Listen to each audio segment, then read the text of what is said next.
我叫 Sam Chan， 我嚟咗英國就啱啱差唔多4年，咁我就住喺Southwark Media City，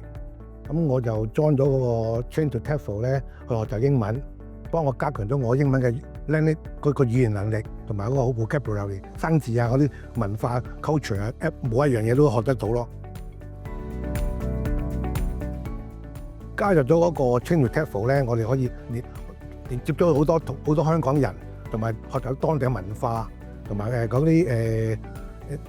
歷史背景，兩麼多啲融入咗個社區咁解咯。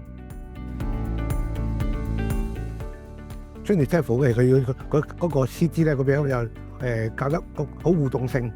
interactive， 咁同埋可以多啲去多啲 communication 去講多啲英文咯。我會鼓勵咗啲香港人咧，就去多啲參與嗰個ESOL課程啦，去學習多啲英文，最主要融入當地嘅社區、當地嘅背景、文化，同埋結交多啲朋友咯。